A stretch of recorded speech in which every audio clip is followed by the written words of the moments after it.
book club call. We are recording this, so don't say anything you don't want anyone to hear you say.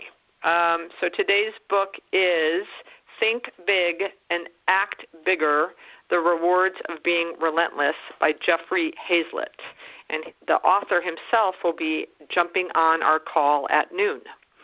So I thought that Jeff, I guess he likes to be called, is pretty, I've seen him speak in person a couple times. He's definitely, and for me, I listen to the book on audio. So I know Greg's on the call. I'm not sure who else is on the call. Did you guys read the book, or did you listen to it on audio? I read it. You did. Did it come across in the book that he was a character, the author? It did. It was the arrogance came through clearly, which is okay. I think that based on the topic, I think you can't, based on where his background. Yeah, you're not going to be a timid guy when you're writing that book, right? You're not. I think you need to have some sort of. He calls it pig-headed in the book, so I think you need that. Yeah. Yeah. What were your top 3 takeaways? My primary takeaway really was this is a mindset book, and the really is focusing your mindset from a positive and just from a positive attitude, and you just outlining you can do anything you want if you have a positive outlook in anything that you're trying to accomplish. And so that's where it really became a total mindset shift. He's trying to convey, look, in order to do the things that we're talking about here, you have to believe in yourself. You have to believe in what you're trying to accomplish, and there really nothing can stand in your way. Mm-hmm. Well, and it helps you if you believe in what you're doing. Then I believe you will have passion for it, right? And then you will be relentless with it, because I think that a lot of times people give up. And when they give up, it's because they don't believe, right, in themselves or in what they're doing. Would you agree? No, I would agree. And, this book is actually pretty timely for me because my youngest son, he's 12. And he's going through a period of where he's really unsure of himself, and he's trying out for basketball, and he's doing all these things, and you can just he doesn't have this mindset. He's extremely talented at what he does, and he just doesn't see it. And so, we're in the process of really trying to change his thinking of, look, you can do this. You can do this. This is not hard. And, but it's okay if it is hard. You're going to learn something new. And then once you're becoming new, you become better at it. And then, so it was very timely, kind of hit very clearly home, at least for us in my household. Oh, that's awesome. Does he like to read? He's 12. He is 12. And all he wants to do is play. He wants to play basketball with his friends. He wants to play basketball on video online. Games. So yeah, he's not reading, unfortunately. So did he make the team? He did make the team. That's a whole other separate story for another time. But yeah, he did make the team. Awesome. So that was good. Yeah, so I do think that anything in life, and mindset, right, is the buzzword, right? A few years ago it was thinking out of the box, and now it's, limiting beliefs and mindset. But it's so true. If you don't believe, you can lease the elbow space in the shopping center, right? If you don't believe you can do it, or I'm holding this women's event in January to kind of help women understand that investing in real estate is, okay for women too. And I believe it's 100% or 99% mindset. They don't think they know the numbers well enough. They think it's too complicated. They're afraid of the risk. And men have these issues too, but men I believe there's way, way, way more men investing in real estate than women. Like there's statistics on it. So I believe it comes down to mindset because they're certainly smart enough, and if they don't know the numbers, they can learn the numbers. And there's risk in the stock market. There's risk in leaving your money in the bank. So and there's ways to mitigate risk. So I think it all goes back. It's the same, like the title of his book, Think Big but Act Bigger. I think the title of his book is interesting because I would say that people say, how many people say, well, I had that Uber idea, right? But no one takes action on their ideas. So thinking big is great, but if you don't act, if you don't combine that with acting, then nothing's ever going to happen in your life. Absolutely not. I mean, this book. I mean, you could apply the basic principles in this book to a whole host of industries. I mean, there's clear science to it. There's definitely psychological impacts to it. So that's why, I mean, I got a lot out of it. I mean, and it was a pretty short book, but I mean, it really hit home on a bunch of different levels, at least for me. And I mean, it's interesting about the women in real estate because and investing, because those are the ones that I'm noticing on LinkedIn. I mean, perhaps they're just the ones that are more vocal, but women are definitely the ones that are at least promoting their locations more so than the alternative. Mhm. Mhm.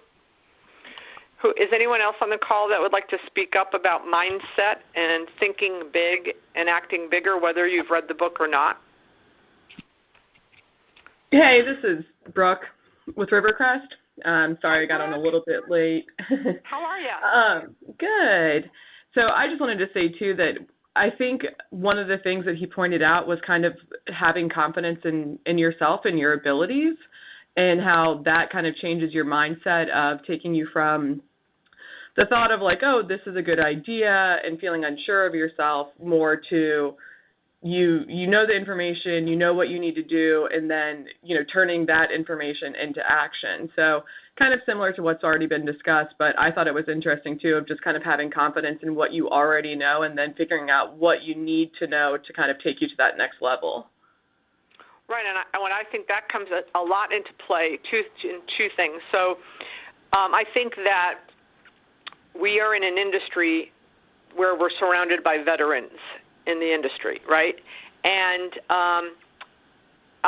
this happened to me. I had an intern who turned into a leasing agent, Mackenzie, and Mackenzie walks in one day and says, I think we should prospect on Facebook. And I said, oh, how stupid. Like I think I literally said those words to her face. Because at the time, I wasn't on Facebook. I thought Facebook was stupid. And I would tell everyone my sister, who seemed like she was on it 12 hours a day, I just said, this is so stupid.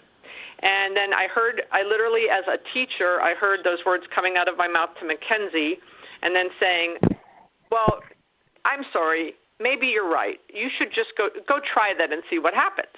And again, very condescending. Talk about arrogant, Greg. And then, I think you guys know what happens. We'd been after this Jimmy's Chocolates guy for, 5 years. I had been after them for years, many, many, many years. They had been in my market for 29 years in one location. And we had dropped by flyers. We had gone and bought chocolates. We had, gone and had wine in his little wine area that he had in this store. And she sends a Facebook text message, and like 3 weeks later, we had a signed lease. So, I think that sometimes when leasing agents and some junior leasing agents have ideas, I think veterans in the office poo-poo those ideas. And, I tried that, it didn't work type of thing. And I always preach, don't listen to the veterans. Go with your instincts. If you think it's a good idea, if you think walking into a vacancy and doing a video and posting it on Instagram or Snapchat or TikTok or LinkedIn or Facebook or whatever, try it. And don't let the veteran who's sitting in the desk in the corner office say for you to not try it. And that goes back to having confidence in your ideas. And maybe the idea doesn't work, but what if it does work? And I think it's important that if you have ideas, creative ideas, to try them, continue to try them, because if you just give up because a veteran in the office says, that's stupid, or I tried that and it doesn't work, he might have tried something that didn't work 5 years ago, but it might work today. And I think the more ideas we try, the more creative we are. Even if the ideas don't work, we're continually thinking of new ideas to try to lease space, right? I mean, up until 5 years ago, I don't think, except for maybe Spirit Halloween or a fireworks place, I never did a pop-up. And then, we had this idea, well, let's try this for a pop-up, or let's try that for a pop-up, and then now the pop-ups work, and some of them turn into long-term leases. But if we didn't have that idea or we didn't try it, we wouldn't have known.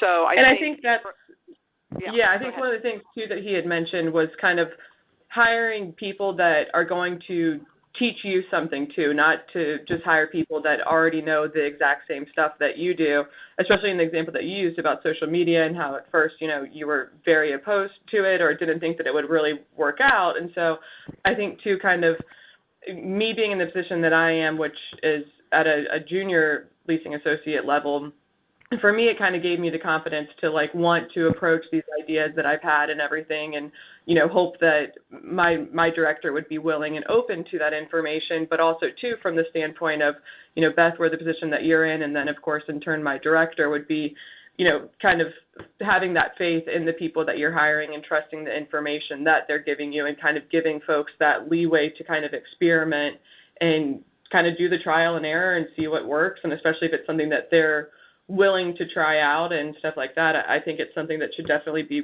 encouraged. Mm-hmm.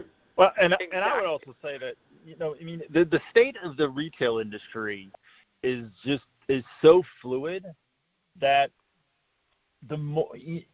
we're in a position where we just need to learn more right. about, how a retailer is operating, really dive in the weeds a little bit as to, understanding that retailer, having a little strong, more empathy towards them, that, just try to figure out what makes their minds tick.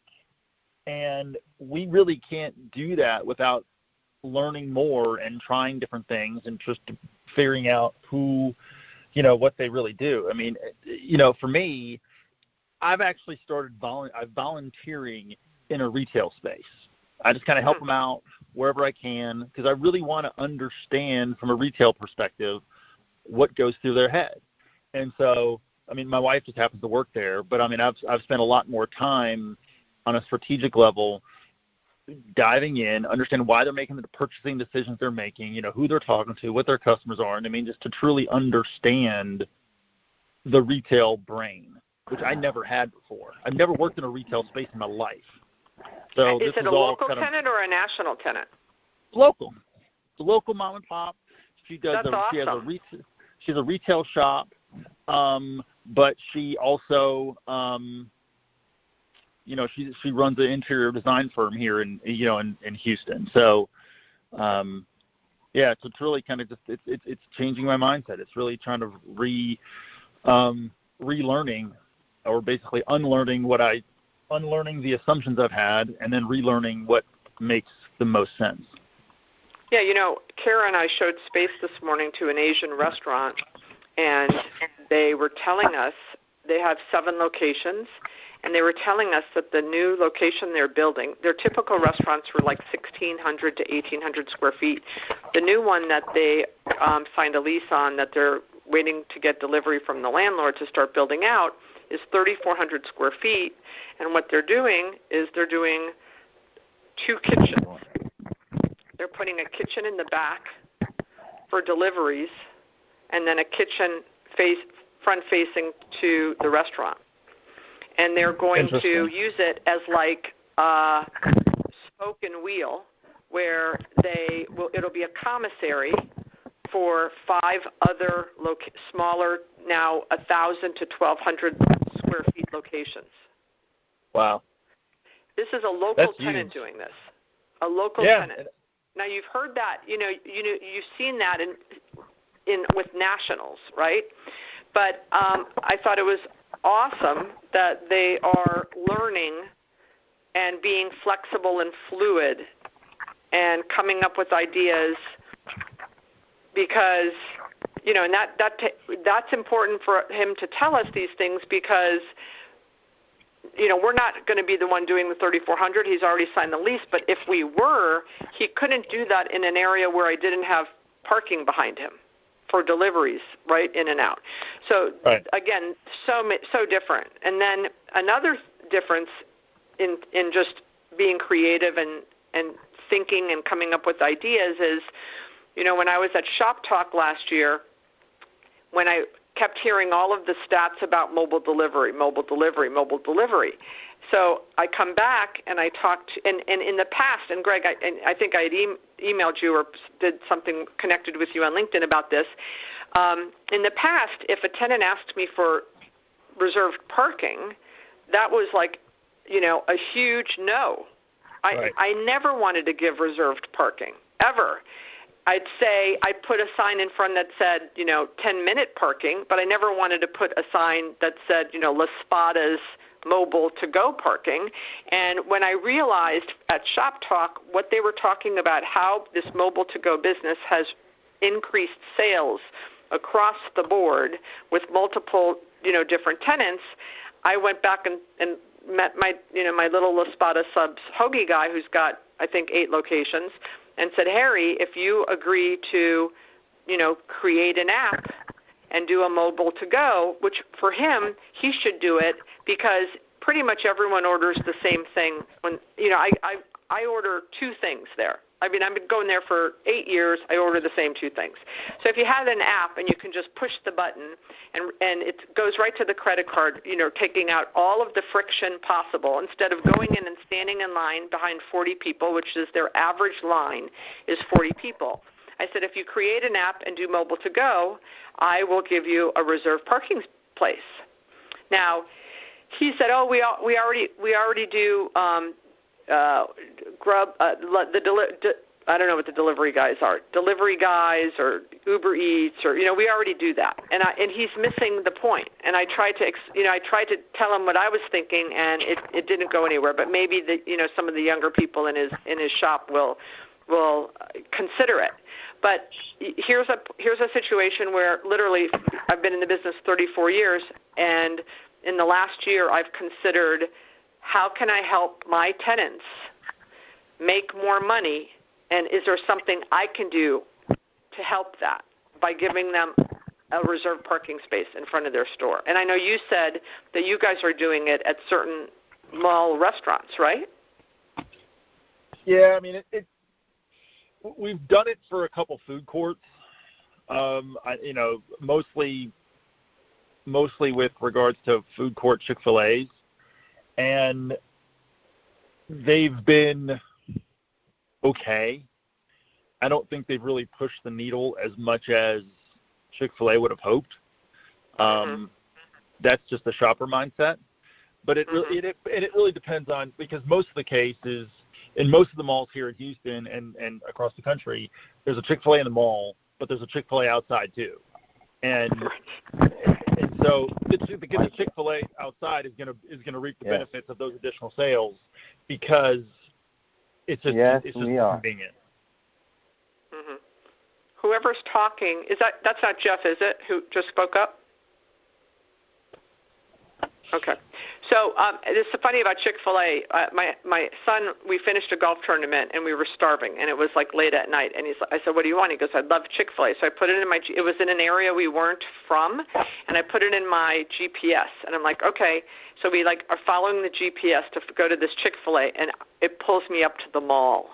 And I'm like, crap. Like, the last thing I wanted to do was get out of my car and go to the mall. It was funny. But, I noticed at Outback, my son works at Burger King, and at the Outback next to where he works, I was there to pick him up one day, and I was just hanging out reading or doing whatever, and I look up, and in the parking lot adjacent to the Burger King, there's an Outback, and where there used to be 3 or 4 reserved parking signs for mobile to go, there are now like 12. So huge difference. The next time I see the Outback broker, I'm going to ask him how much does that add to their, when my other son worked at Fridays, they had 2 people in the back of the restaurant that were solely worked on to-go orders for lunch. That was their sole job, 2 people in the kitchen working on to-go orders. That did not exist 3 to 4 years ago. Not at all. Wow. Anyone else on the call want to comment either on the topics we're talking about or on Jeff Hayzlett's book, Think Big and Act Bigger, The Rewards of Being Relentless? I hear some other folks. Josie's telling me we've got about 30 people on the call, so some of you speak up.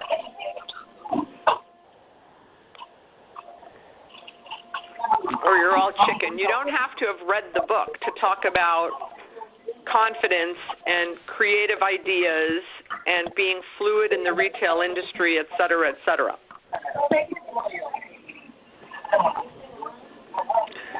So the other question I think is interesting, how do you balance arrogance, or what he likes to say, pig-headedness, and confidence? Brooke, what do you think? How do you balance? Because, you really have to have a lot of self-confidence to deal with the rejections that we deal with on a day-to-day basis, right?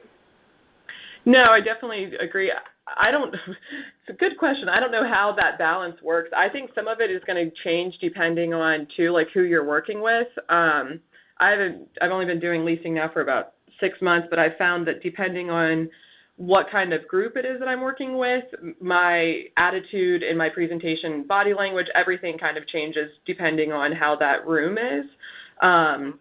With some groups, I found that not necessarily being abrasive, I don't know if abrasive is really the right word, but with some of those groups that I've worked with, I have to be a little bit more on the arrogant, pig-headed side versus just the confident side in order to get my point across and to kind of play their game sort of thing. So I think some of it would come down to knowing your audience and what kind of attitude and demeanor you need to have for that to kind of help evaluate what that balance looks like. But I definitely think that, I've been in meetings before where, the scale is tipped from being confident to, okay, this person is just kind of being a jerk and arrogant. And I think a lot of it comes from also listening. And again, that's part of reading a room, but I think some of it comes down to listening of what their needs are and then making sure that if you are going to be confident, you're confident with the information that you're providing and not necessarily with like the delivery. Because I think the delivery is where you can kind of change the confidence to arrogance based on how you're presenting that information. Even if you're completely right, you can still come off as being a total jerk and arrogant if you present the information in the wrong way. Right, which goes to, what I like to practice is instead of, Tom Hopkins said this, tellin' ain't sellin', askin' is. So how I try to border or how I try to navigate arrogance over confidence is to ask a lot of questions. Like, so instead of saying, and this is what I hear leasing agents do all the time. Well, you should come to my center because da-da-da-da-da-da, right? And what I like to say is, hey, have you seen the cranes down the street? Oh, no, I haven't seen them. Oh, well, so there's 7 cranes, which, is telling us in what we've read in the newspaper and what we've heard in with the local community or the mayor or economic development. The new hospital that will be open next year, will house 240 new beds and 600 employees, and so how do you think that the additional daytime population will impact your business. Instead of telling them, I'm sure the hospital down the street and the new college expansion will definitely impact your business, da-da-da-da-da. They don't want to be told that, prospects. I think that trying to ask them questions about the information, I always have leasing agents go through an exercise where list, and this is a great exercise for everyone that's leasing on the call, pick a property that you're leasing and list 5 benefits. So it's across the street from a college. It's the average sales per square foot is $900. It's got phenomenal visibility and exposure. List those benefits, and then in the column to the right of it, or corresponding to each statement, write a question that you can ask a prospect that he or she will answer with your statement. So, why did you call on my property today? Oh, I love the traffic.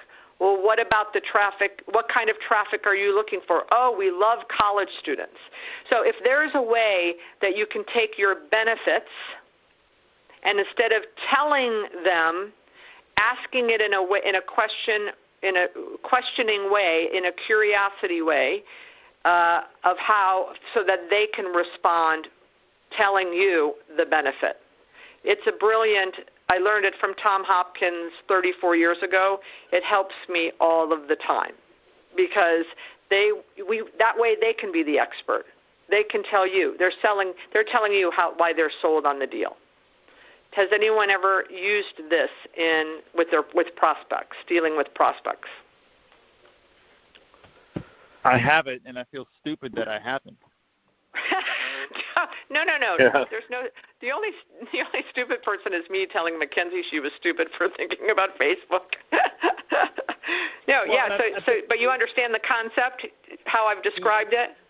Yes, and I mean the idea is, at the end of the day, our objective as salespeople is we need to get our prospects and our targets engaged in a conversation, and once that happens, you can uncover everything, because once you get a retailer talking about themselves, they'll tell you everything you want to hear, even more so.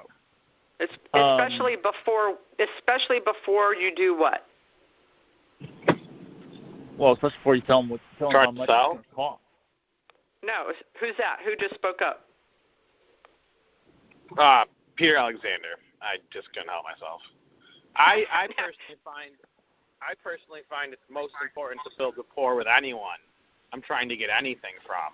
Rapport built, being that sort of friendship feeling that you get with someone that you trust or somebody that you believe has your best interest at heart, because no one wants to be sold to, but everyone wants to feel like they're, could help somebody or is being helped in some sort of dynamic.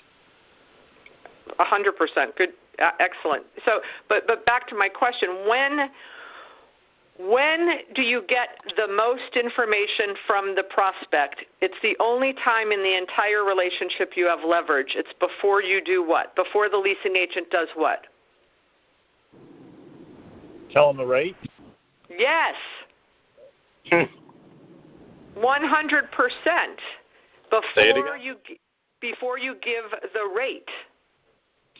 Oh. Okay. That's the one thing they want from you, and until you give it, if you can ask all of your questions, all of your qualifying questions, they're trying to impress you with their business, and they will answer most of, if not all of your questions, especially the serious people. They love that you're asking the questions. Once you give the rate, they then shut up. So that's when you ask all of the questions. I think Jeff might have joined the call. Is Jeff on the call? No? Josie? I guess not. Josie's texting me. We had a new number just joined. So that will increase your income by 30%. If you besides just saying, what's your business? How many square feet do you want? Do you have any other locations? And then you give them the rate. And please don't say I'm quoting or I'm asking. I'm quoting $20 a square feet, or I'm asking $20 a square foot. Just say the rent is $20 a square foot, because when you say I'm quoting or I'm asking, you're basically telling the prospect that you're negotiating, and we don't want to do that. So if you can ask, how much does it cost to build out your store? If you have other locations, what does the average unit do in sales volume? If it's a startup, what are you projecting in sales? Because we know rent is a function of sales. So if you get that number, you will know right away if they can afford to be in your shopping center or not. And they will tell you all of that information, but once you give them the rate, they shut up like a clam, or they clam up. And then they go get that yellow and black book from Barnes & Noble that says Negotiating for Dummies, and it says stop talking. Yeah. And they'll stop talking to you. Go ahead.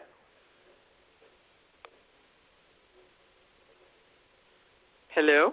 Did someone say something? Oh, sorry, I was just laughing. Oh. Okay. So that curiosity, I just posted something this week. Always be curious. Always be canvassing, and always be curious, and always be opening, meaning always be asking the questions, and try to ask the questions before you give them the one thing that they want. And what I find is the people that get impatient or kind of get agitated because you're asking for so much. And I always say, don't worry, I just have a few more. I won't ask you for your firstborn.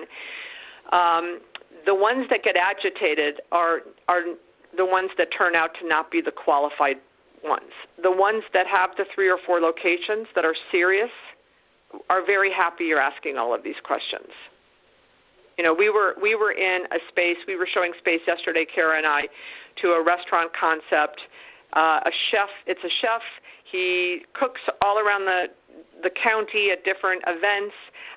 He does some catering, but he's never had his own restaurant.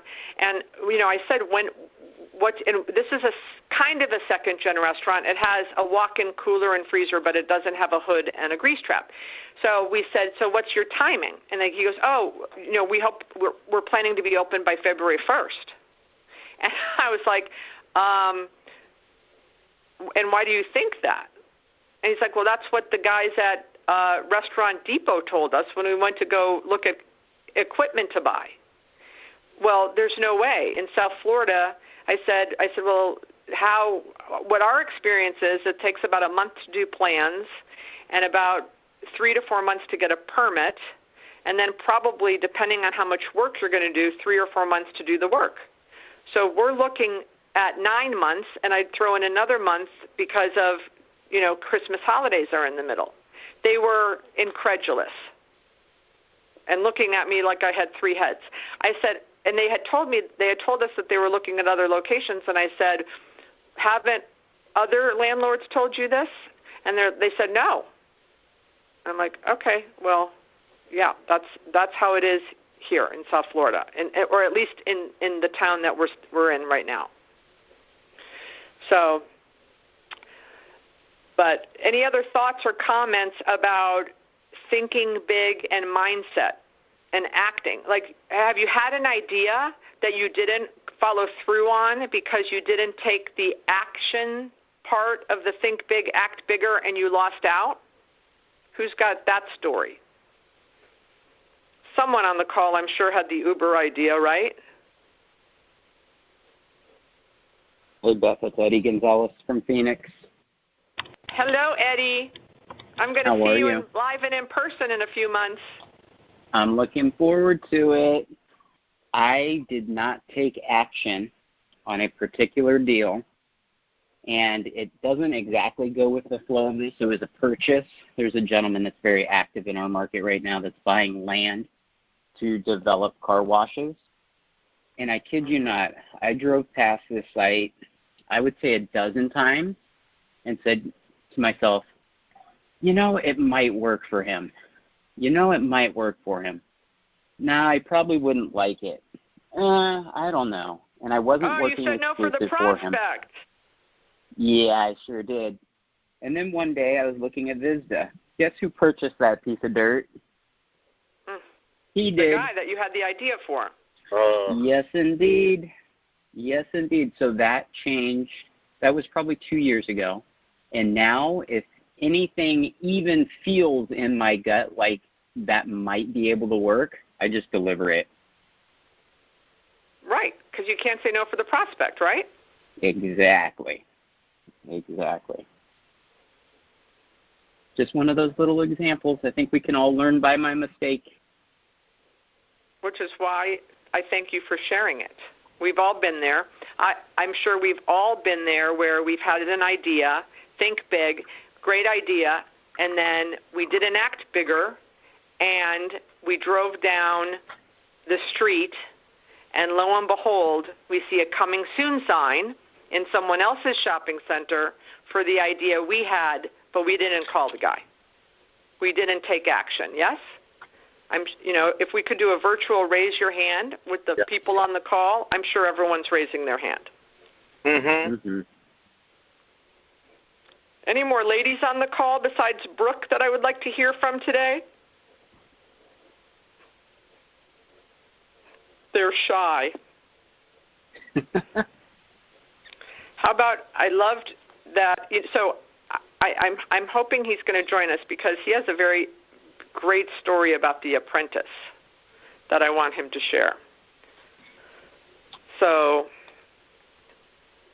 I liked his very no-nonsense, no BS mentality. He had the girl that worked for him that came in, and she came in and she goes, "Should I take color copies to the meeting?" And he goes, "I want to hear that. I want to hear where she is now. That's one of my questions I want to ask him. I don't know, where is Caitlin now?" Caitlin.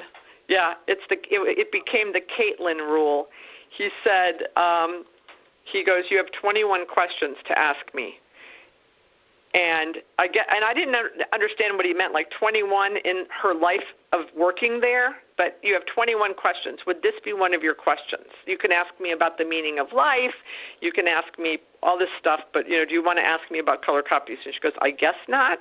And he goes, "Good. That was a good career move answer." And then he goes, "But let me ask you a question." He goes, "We're leaving for the meeting in 2 minutes. Would you have had time to make the color copies?" And she goes, "No." And he goes, "Okay, don't ask questions you know the answers to." And that became, in his company, the Caitlin rule. I love that. But, but one of his rules is adapt, change, or die. And, everyone on this call lives that every day with our retail industry, right? Adapt, change, or die. We've seen how many retailers that didn't adapt and didn't change, and they died. Every day we hear about a new one. I mean, I have a Pier 1. I have a Pier 1 in Kirkland's in 2 of my shopping centers. And we keep hearing that they're, on their last legs, certainly Pier 1, and now, Kirkland's is starting to have problems. I just think that the Home Goods and Targets of the world has killed those 2 companies' businesses. Has anyone heard any more about Pier 1 or Kirkland's? From the Texas perspective, Texas is weird because it just doesn't follow your conventional retail rule. The Kirkland's here in Sugar Land is like a line out the door. I mean, really? It is busy all the time. Huh. And Pier 1, not so much. But what's interesting about Pier 1 is that Sugar Land, or the Fort Bend County, Texas, is like the most diverse county in the country, which blew me away when I heard that, but it makes a lot of sense. So they have a lot of international goods that people just like, "Oh, this reminds me of home. This reminds me of home." And it's like, it's weird. I mean, it blew me away when I walked into a Kirkland's. It's just down the street, and I'm just like, good God, it's crazy. Wow.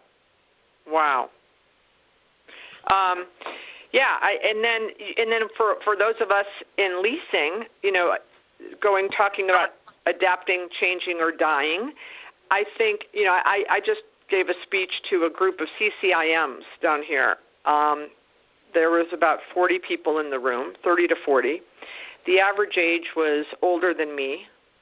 There was one, like maybe one or two younger guys. I would say 95% of the room was not on social media. And I said, guys, raise your hand if you know what Zillow is. They all raised their hand. I said, if you don't think Zillow is going to start affecting the commercial real estate industry that we are all in, and if you don't have a brand, and where is the best place to have a brand? Greg and Eddie, where is the best place to have and create a brand? Social media. Social media. And I really respect people that have their CCIMs because I'm not smart enough to have it. I took one class and I thought I was going to fail it. So these are really, really, really smart people. But they're older and they think that they don't have to jump on the social media bandwagon. And I think it's a huge mistake. Well, and I think a lot of people look at social media and they think like, oh, well, I have to post every day or I have to be creative. I have to do this. I mean, not all of us are as smart as Eddie Gonzalez. So, that I get that. But you can be engaging and you can create a personal brand by just being engaged in the community. You don't have to be the most creative person in the room. Lord knows I'm not.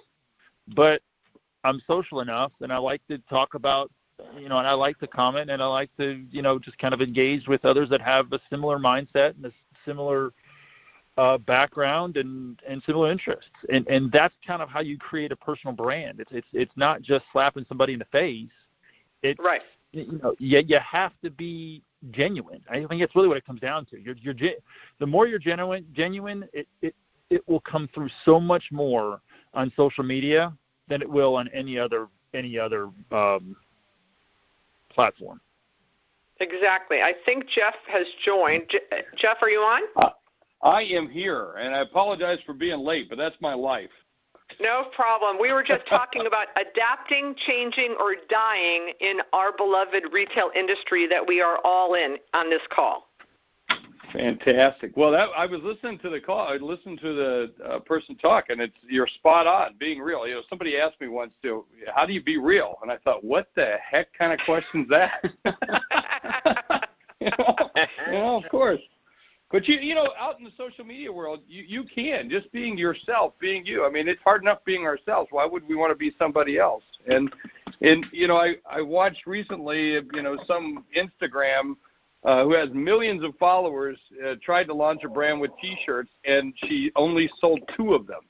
Right. So there's a person who's not being real. Not, a whole community was fake. So, I don't care the total number of followers that you have as long as you're engaged with the people that you want to engage with. That's the key.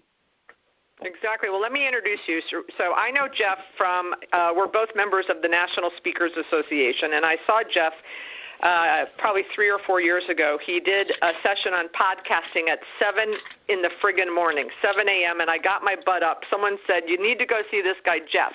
And he talked about Dunkin' Donuts and bacon, and I fell in love with him. And I've read, I think 5 books you have. I think I've read 3 of them.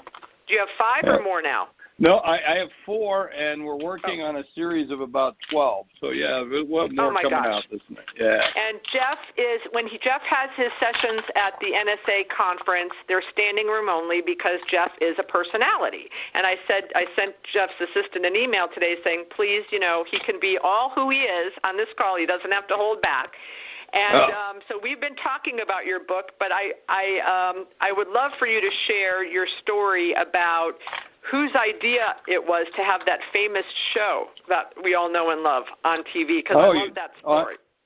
Yeah, you're talking about the Celebrity Apprentice. Yeah, I could. It was mine. It was mine. So I was sitting around a room in which we were looking. At the time, I was Chief Marketing Officer of Eastman Kodak globally, and I bought and sold over 250 businesses in my career, about $25 billion. But I stepped in as a CMO of Kodak about a decade ago.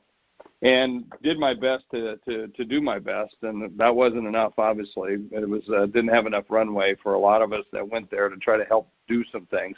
But, yeah, we were sitting around thinking about launching this new inkjet printer and wanted a way to do it. And I said, well, let's come up with some ideas. So we were throwing some ideas around. I didn't like what the team did, and I said, we really need to put it on this apprentice show that Trump's doing with Mark Burnett and on NBC. And they said, well, how do we do that? And I said, well, call Donald Trump. And they said, well, we can't call Donald Trump. And I said, yeah, you can. Look him up. So I grabbed the phone right there, the conference phone, and I dialed 9 and information and said, like to have the, Donald number for Donald Trump. And they said, well, we don't have one, but we have the Trump Organization. I said, give me that number. So we called, and I got to the receptionist. I got to his assistant, and they said, yeah, he's busy. I said, I understand, but would you leave him a message? And I said, make sure he gets it. And I said, I'm Jeff Hayzlett, the Chief Marketing Officer, Eastman Kodak, and I'd like to speak with him, and I have $2 million I'd like to spend with him in the next 30 minutes. And if he can call me back, I'd love to talk to him. If he can't call me back in 30 minutes, I said, then move on. I'm not interested. And so, and I said to Rhoda, who was his assistant, I said, you have 28 minutes now. And so, and the time was clocking. Well, within 10 minutes, he called. And it was him on the phone, and we talked, and it was a very great conversation. And I said something about putting our printer on his show, and he said, well, we're not coming back next year as the apprentice. And then he's trying to sell me on his, doing something with his golf course. Of course, only as Trump could do, right? It's $2 million, he wants it, and he's that kind of a guy. And then I said, no, I'm not interested in golf. I really need something scrappy. I said, you know what would be cool is if you guys ever did a show with like sports people on it, or maybe celebrities, or washed up celebrities. That'd be cool. And to put them in a real life situation, he goes, that's a heck of an idea. He said, would you do the show if we did the show? I said, yeah, I'd do the show. And he goes, would you tell that to Mark Burnett? I said, sure. And he gave me Mark Burnett's phone number. I called Mark when I hung up, got his cell phone. It was on his cell phone. He answered it. I woke him up because it was 9:30 in the morning. I remember that, which was 6:30 in California time. And, and so within a month and a half, the show was on air. That is an awesome story? I love that story. Yeah. Well, what's cool about it is you don't, people say, it's like, talk about social media. Let's talk about that. I have like 600,000 followers on Twitter. I'm, like 100,000 on LinkedIn and this and that.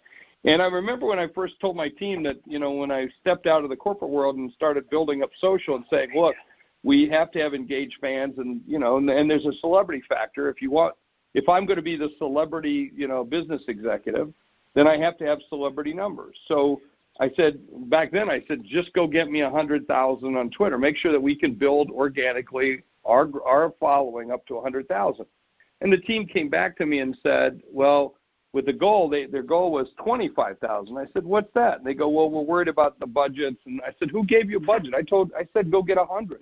Because if you don't get 100, if you don't do things with zeros, then it doesn't make it big. But more importantly is, sometimes we limit ourselves in our own thinking about what we can do or how we can do it, and we don't think big enough, and we don't act bigger. And that was a great example. Even with a big company with $181 billion, budget, gross revenue, wasn't thinking big enough on how we could get to Donald Trump or how we could get to the Celebrity Apprentice show, or how to take the clock off the wall and change the timing, right? I mean, yeah, be a clock changer, yeah.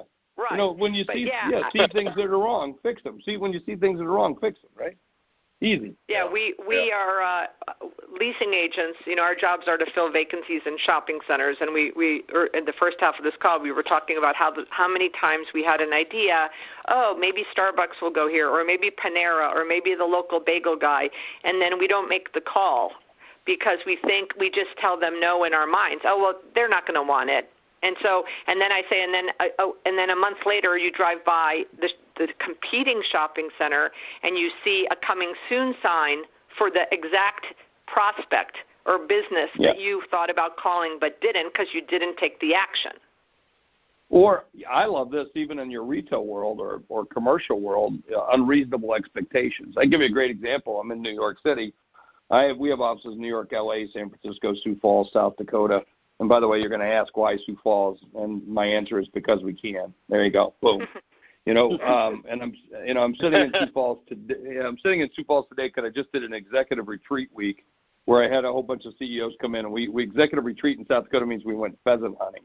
So that's what we did for the week. So, but in New York, I'm in a very fashionable area where my office was, and it's right next to the Ace Hotel, and the rent rates through that area, which is called Nomad, north of Madison Avenue, is going through the roofs. And so my rent went from $7,000 a month, and they came to me and said, when my lease is up, I needed to pay $26,000 a month for the same space.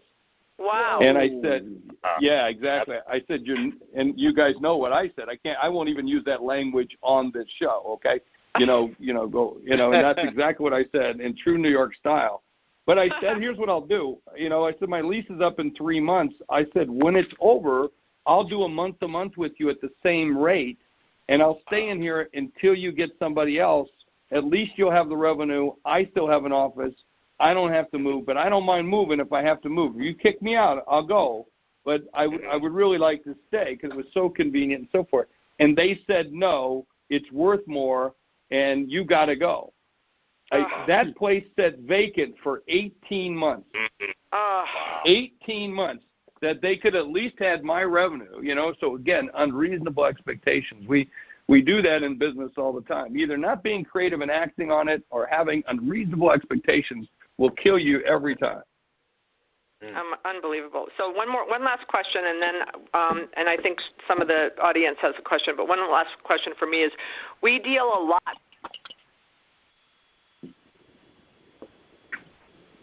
So the question is when, what do you think as leasing agents when we are meeting with prospective tenants, whether they're startups or they have other locations, what do you think is the number one criteria we should be zoning in on?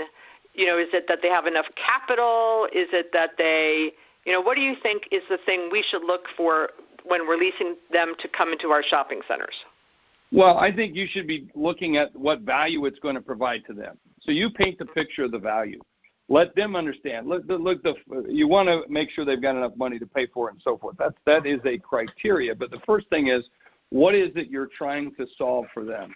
Is it foot traffic? Is it vision? Is it accessibility? Is it all those pieces that make it successful? It's really about helping them achieve their goals.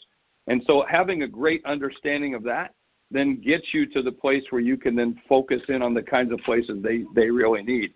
If you start with budget first, if you start with a lot of the other criteria that you would have, then I think you start pigeonholing them in rather than being a real partner to their business. Because if you're a partner to their business, I give you a great example. This is absolutely wonderful. There's a guy named Brendan Steiner who owns Steiner's Collectibles. He's the guy that bought the Yankee Stadium, okay? Mm-hmm. He bought the Yankee Stadium when they went to the new stadium, tore it down and sold it off piece by piece, paid $28 million for it. Well, Brandon just recently, I guess I shouldn't say this, but anyway, he's going to start a new business, all right? He went to the landlord, and he's got all the stuff doing, and he's signing the deal, getting ready to sign. He goes, no, I want to meet you. He goes, well, you don't have to meet me. Just sign the documents. Be done with it. He says, no, I want to meet you. And so they met each other. He says, I just want to look you in the eye. I want you to know that I'm going to be growing faster than this space I'm in. And I want to know if you're going to be there with me when I'm ready. That's all I want to do. I want to look you in the eye.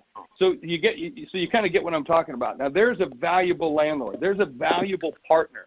And you want to be a partner. So if you're concentrating on my needs, wants, dreams, hopes, aspirations, and you helping me get there, guess what I'm going to look for when my space, I need a second space, a third space, right, a fourth space. Yeah, because successful people will. They'll need more space and they'll other space. I love that. Greg, did you have a question for Jeff? Yeah, hey, Jeff, Greg Parsons here. So in the beginning of the book, you mentioned the Caitlin rule, and I think we can all kind of understand what that is. Where is Caitlin today? Caitlin is a very successful young woman, professional woman who's in charge, actually, of the Plaza Hotel in New York City. Wow. Yep. How long was she with you? Probably about 2 years. 2 years. So I guess she went on to another job. So I guess you weren't wrong when you said like this woman's gonna go places from the back of the room of your speech. Oh, absolutely. You can see the biggest thing I talk to most people about, and I have a podcast called All Business. I have another one called Hero Factor. And when I'm interviewing people and I'm interviewing the execs, the number one thing we talk about, the biggest headache and the biggest joy is around talent, around people. And I'm laughing because today I have a bunch of new people that are in one of our companies called Tallgrass Public Relations, which stands for, and it's a social media company. It stands for, if you want to run with the big dogs, you got to learn to pee in the tall grass. And, and I was talking to a bunch of new staff, and I actually said, you want to know what the Caitlin Rule is? And, of course, they've been on staff, but they hadn't read the book yet. And I said, maybe you should read the book, And that was my first hint or warning. The next one was I explained the rule. So I'm laughing because I got to tell that story today. But it's so true.